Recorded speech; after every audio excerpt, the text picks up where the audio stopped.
Baik, kita mulai. Assalamualaikum warahmatullahi wabarakatuh.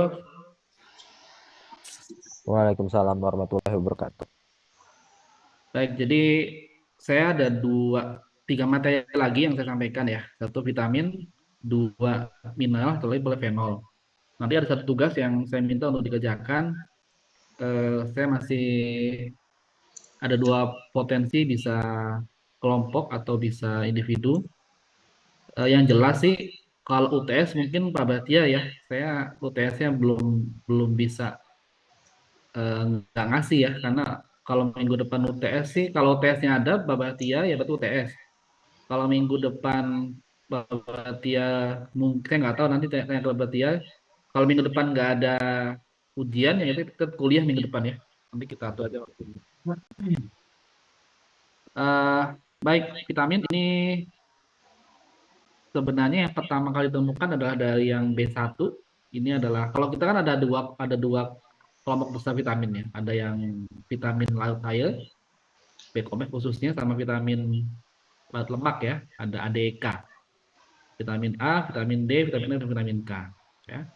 Nah, kemudian eh, ini sebenarnya pertama kali ditemukan sama seorang biokemisi dari Polandia, ya, yang dia menemukan adanya vitamin B1 pada bekatul. Nah, ini bekatul yang memang saya lagi kaji juga bekatul nih ya. Bekatul yang selama ini memang kita buang ya, kita jadikan sebagai pangan ternyata memang tinggi vitamin ini. Jadi kalau kalau B1 itu dulu Indonesia tuh pernah ada case tuh ketika zaman jajahan ya, ketika ada eh, tahanan tahanan kemudian dia hanya dikasih makannya itu nasi yang sosoknya 2 kali. Nah, kalau sudah 2 kali berarti kan dia putih nasinya. Nah, ketika putih maka di sana vitamin B1-nya kurang. Nah, B1 itu adanya di kulit bagian dalam ya, antara dedak sama dedak sama berasnya itu ya, itu di sana ada kulit ari yaitu adalah mengandung B1 di sana. Nah, ketika tahanan kan berarti makanan terbatas ya. Dia hanya makan ketika dikasih sama ya pihak pihak pengelolanya aja. Nah, ketika yang dia konsumsi selalu adalah apa namanya nasi ataupun bubur yang memang putih ya, yang tidak mengandung B1 ya, maka lama-kelamaan dia akan defisiensi vitamin.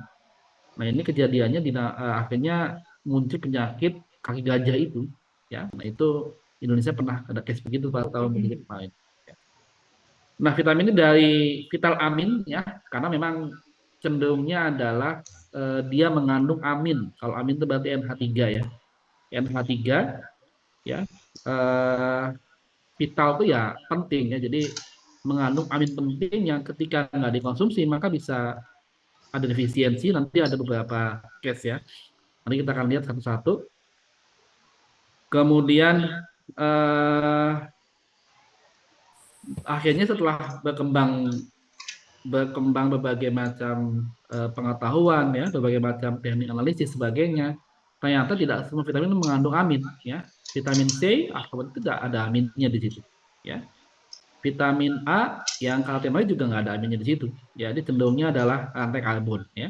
Walaupun tapi kan sudah sebagai apa namanya vitamin ya itu jadi benchmarking sama lain. Nah kemudian eh, vitamin ini organik ya. Nanti lawannya adalah mineral anorganik ya. Yang memang kita butuhkan tapi memang nggak banyak ya. Nggak banyak kita butuhkan ya. Kemudian, nah beberapa vitamin ini kita bisa konsumsi, ya nggak bisa kita sintesis, ya sehingga sifatnya esensial.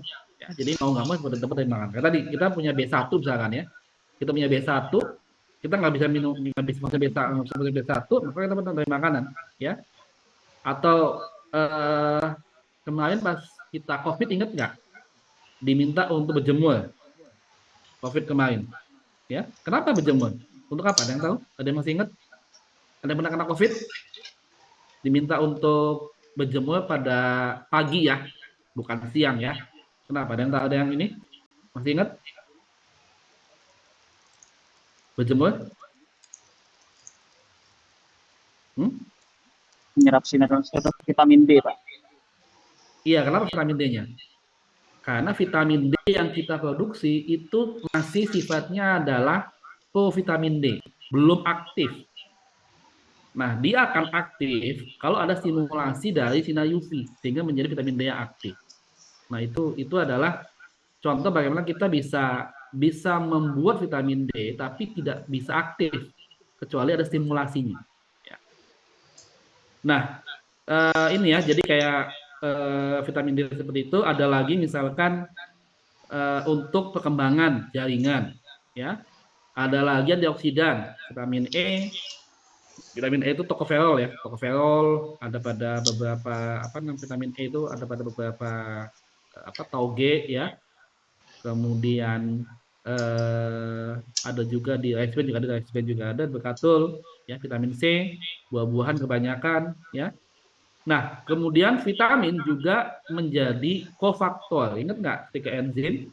Enzim itu ada dua hal yang menstimulasi kerjanya.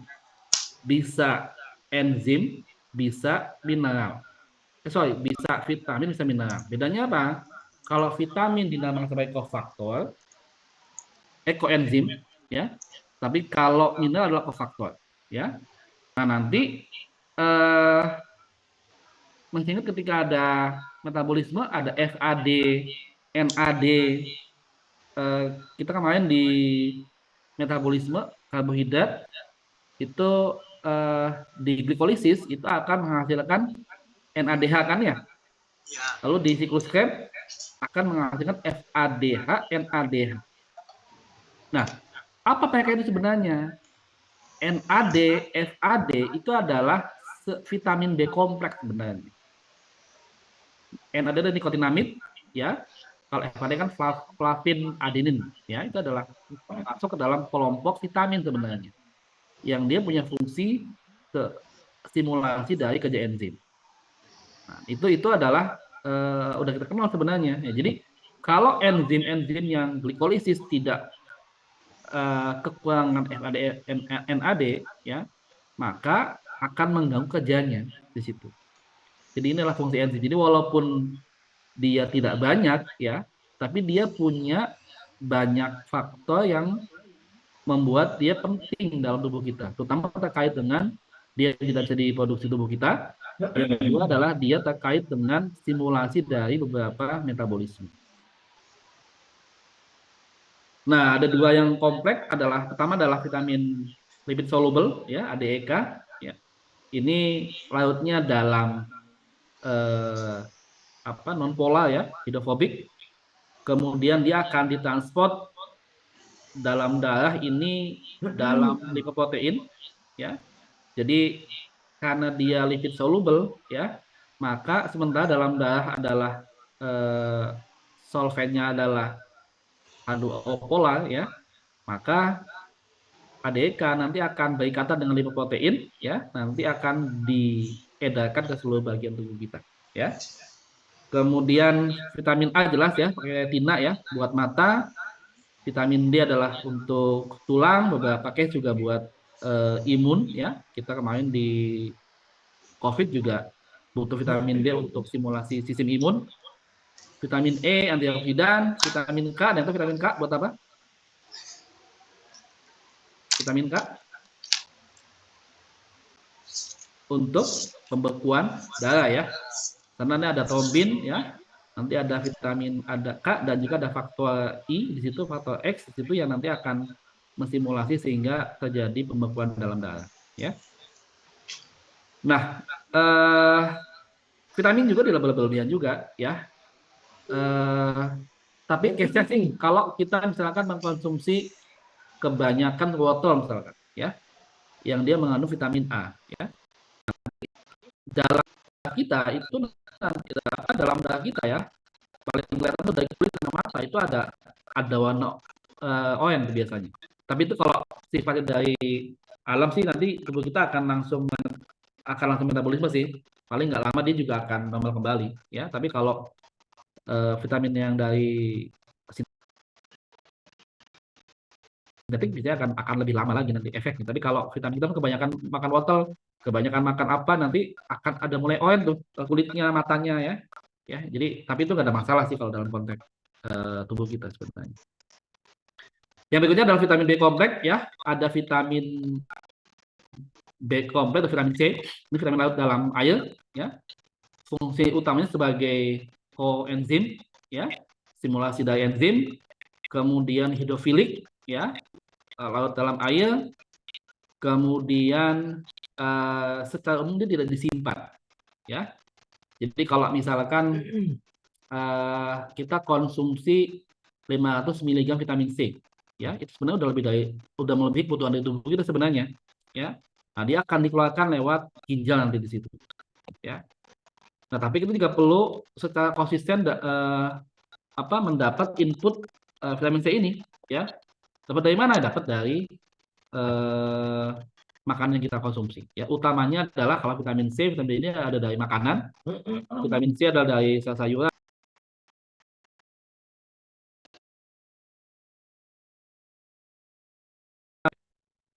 Ini ya beberapa sumber dari vitamin B. Ada tiamin B1, riboflavin B2, ya. Ada lagi yang dari biji-bijian ini ada tiamin, riboflavin, niacin, ya, asam pantotenat, B6 sama folat, ya. B6 ini juga dia dibutuhkan untuk pembentukan sel darah merah, ya, vitamin B6, ya. Jadi kalau lihat ada orang anemia, kemudian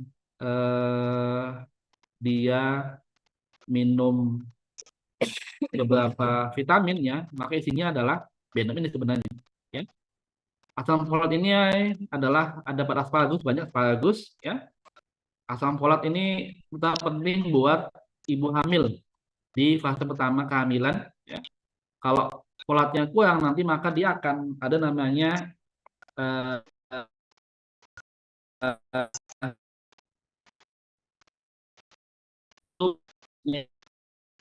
di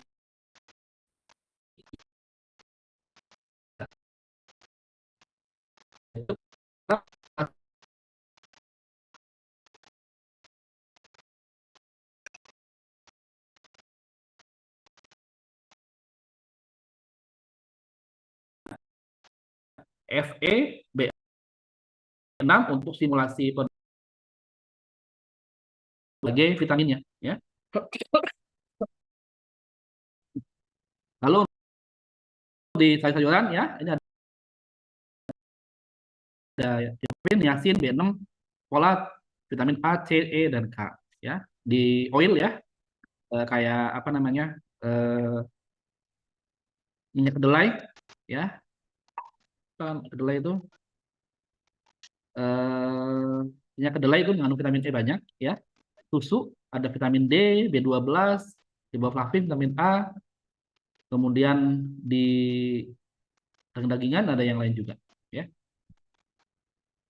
Kemudian ini vitamin B, ya. B2 ini adalah dari beberapa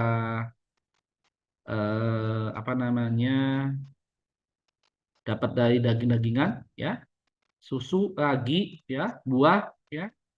Gejala kekurangannya, ya, ini akan menimbulkan pelaga itu apa, ya? Kalau kulit kita jadi agak retak-retak, ya, bibirnya juga jadi pecah-pecah, itu berarti kurang B2 biasanya. Yang niacin juga sama gejalanya. B6 ini adalah gangguan pada saraf, ya, dan juga pada darah tadi karena B6 digunakan sebagai salah satu faktor untuk produksi sel darah merah, ya. Pantotenat juga lebih ke saraf, ya. Ada lagi B12 juga ini anemia, ya, karena dia juga sama, ya, dalam pembentukan darah B12. Kemudian vitamin C, ya, ini sahabat itu adalah sama ke kulit biasanya. Kalau vitamin A lebih ke mata, ya. D ini ke tulang, E ini lebih ke antioksidan, K ini adalah kalau kita kekurangan maka akan apa namanya akan mengganggu pembentukan protombin yang nanti akan berguna untuk pembekuan darah. Oke ya. Nah ini di tubuh kita ya eh, penyerapan vitamin umumnya adalah di usus halus ya. Tergantung dari jenisnya. Kalau ADEK ini sama dengan penyerapan lemak yang kita pelajari minggu kemarin ya. Dia akan masuk lewat jalur limfosit ya, akan masuk lewat apa namanya akan menggunakan garam bedu ya. Jadi misel nanti akan masuk menjadi kilomikron, nanti akan ke limfosit dan akan ke dalam darah. Nanti akan diikat dengan lipoprotein ke dalam darah ya. Tapi kalau water soluble ya, vitamin B kompleks, vitamin C, jalur masuknya sama dengan jalur masuknya yang polar, glukosa, apa fruktosa, galaktosa sama ya. Jadi eh, cara untuk melewati dari dinding sel membran usus halus ya, dinding usus halus ya, untuk melewati itu menuju dalam darah tergantung dari karakteristik dari sifatnya ya, polaritasnya. Kalau yang non polar dia akan sama dengan jalurnya lipid ya, tapi kalau yang polar dia akan sama dengan jalurnya yang polar juga tadi ada glukosa, galaktosa, fruktosa ya. Nah, ini in detail ya. Eh, Bagaimana masuknya ya. Ini adalah lumen, ini adalah usus halus nih dindingnya nih, small intestine epithelial cell di sini ya. Ini adalah bagaimana asam folat ya dengan adanya metabolisme dalam usus halus ya. Dia akan berubah menjadi polifenol glutamat ya. Nanti ada asam folat nanti akan masuk ke dalam menembus dinding usus halus, dia akan nanti ke dalam darah. Demikian pula dengan yang nikotinat ya, pantotenat, riboflavin juga sama, tiamin juga sama ya. Sementara yang fat soluble yang di bawah ya, vitamin A, vitamin D, vitamin E, vitamin K ya, dia nanti akan masuk melalui kilomikron di sini ya, dia bersamaan dengan masuknya asam lemak ya masuk ke asam lemak ya, nanti dia akan bergabung dengan apolipoprotein ya menjadi beberapa komponen ya, ada jadi kilomikron di sini nanti akan masuk ke dalam pembuluh darah ya. Jadi ini masuknya beberapa vitamin ya tergantung dari karakteristiknya ya, dibagi dua, ada yang water soluble dan fat soluble di sini ya. Kalau pencernaan dalam dalam mulut, lambung, usus halus itu tidak tidak sama dengan yang biasa kemarin ya. Sama dengan kita belajar kemarin bagaimana di mulut ada destruksi fisik ya, destruksi kimiawi, enzimatis ya di mulut ya, walaupun enzimatis lebih ke saliva saja, lebih ke amilase.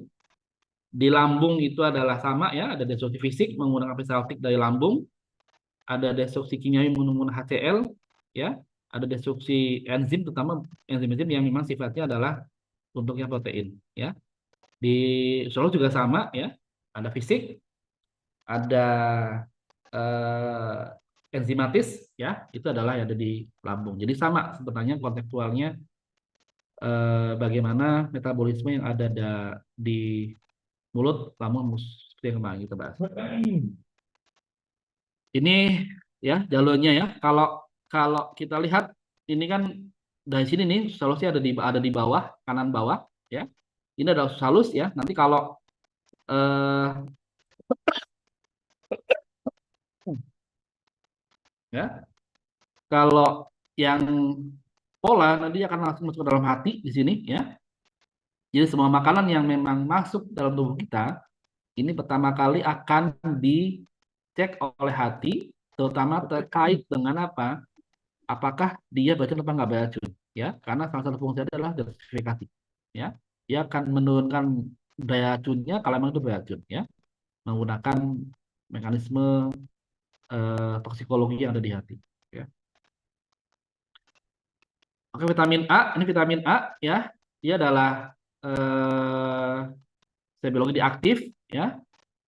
Vitamin A itu kalau kita bicara karotenoid itu adalah vitamin A yang nggak aktif ya. Ini karoten, ya ini karoten.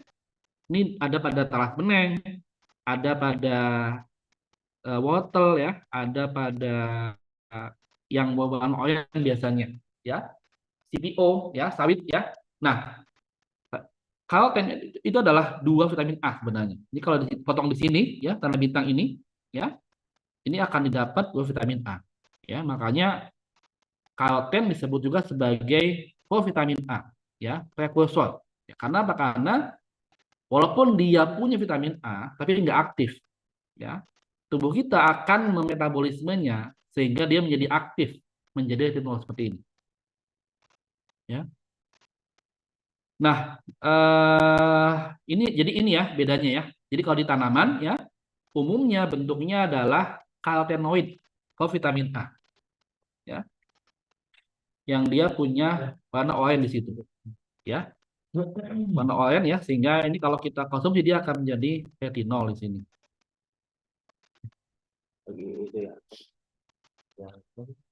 Kemudian ini adalah metabolismenya ya. Bagaimana metabolismenya dari vitamin A ini bisa didapat dari vegetable ya, sayuran, beta karoten dapat dari daging ya. Tidak akan masuk lewat dius halus ya, menggunakan garam bedu ya, nanti masuk ke limfatik ya, kilomikron, masuk ke hati sebagainya, maka nanti dia akan disimpan dalam retinol store yang ada di hati ya.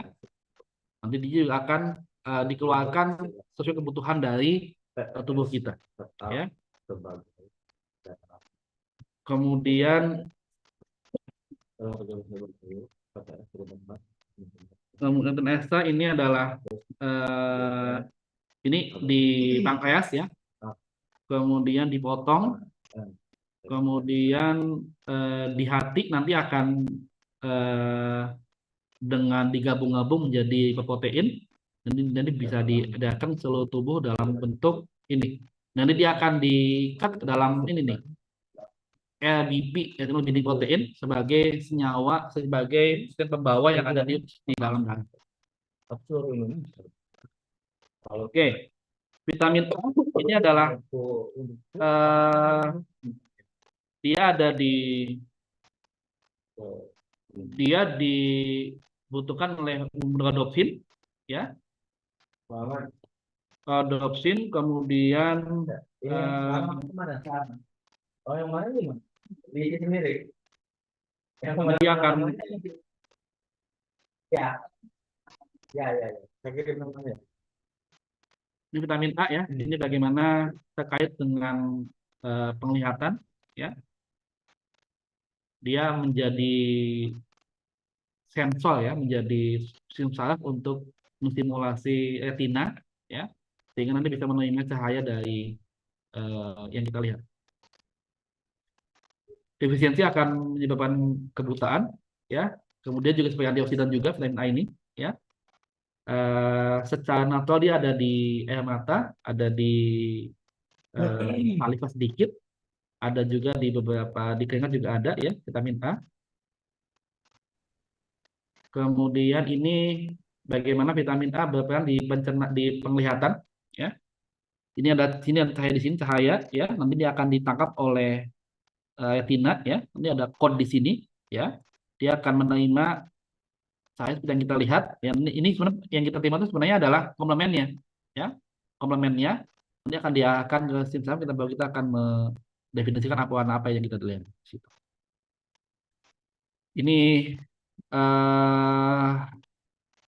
Ini adalah secara detailnya ya, pigmen, iodopsin, cyanopsin, ya, polypopsin, ya. Nanti kita akan ada 3 cahaya utama, ada hijau, ada biru, ada merah, ya. Nanti akan dikombinasikan sehingga menjadi sekian warna yang kita lihat dalam mata kita. Ini, ya, bagaimana ini adalah herd, ya. Bagaimana setiap herd ini punya pigmen sendiri masing-masing. Nanti ketika ada cahaya masuk, dia akan menangkap dan nanti akan mengirimkan ke sistem saraf. Vitamin A ini toksis dosisnya adalah 200 mg, ya itu adalah yang apa namanya, yang disarankan seperti itu, ya tidak boleh kurang dari 40. Kemudian kekurangannya akan menyebabkan gangguan pada penglihatan. Kemudian ini sosnya bisa dilihat. Nah, vitamin D ini adalah kita bisa produksi tapi hanya pada sampai ke 7 kolesterol ya. Jadi masih vitamin D ya. Kita butuh beberapa simulator ya sehingga bisa mengubah menjadi vitamin D yang aktif. Ini ya, kemarin pada saat kita COVID kita diminta untuk berjemur ya bagian dari mengubah 7 yang ini menjadi yang vitamin D yang aktif di sini ya. Di dalam apa namanya, dalam kulit kita ya, bentuknya ada vitamin D inaktif di sini ya. Lalu dengan adanya masuk ke dalam hati dia jadi aktif, nanti akan ke ginjal ya. Ini adalah efeknya ya, dia akan dibawa dalam darah oleh vitamin D binding protein ya. Kalau tadi vitamin A binding protein, kalau vitamin A tadi. Kemudian utamanya sebagai meningkatkan penyerapan kalsium ya. Kalsium ini kita butuh untuk tulang ya.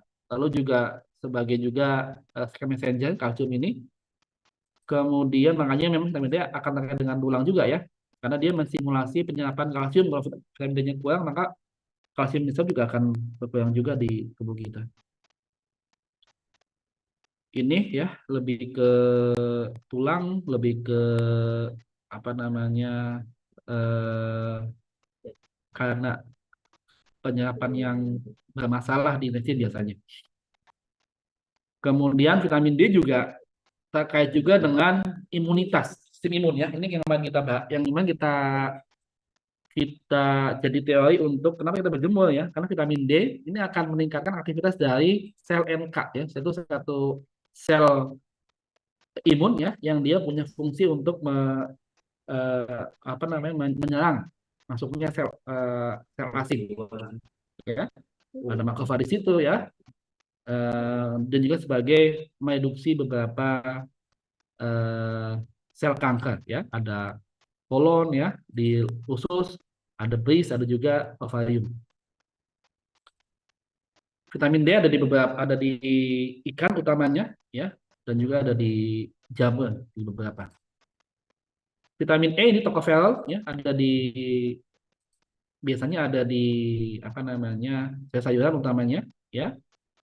Vitamin E ini biasanya dia juga ada alfa, ada beta ya, tergantung dari jenisnya. Ada juga vitamin E ya, ini bisa di semua intestine ya. Kemudian dia akan berikatan dengan alfa tocopherol protein ya. Ini vitamin E ya, dia bisa menangkap radikal bebas ya. Ini adalah vitamin E yang sifat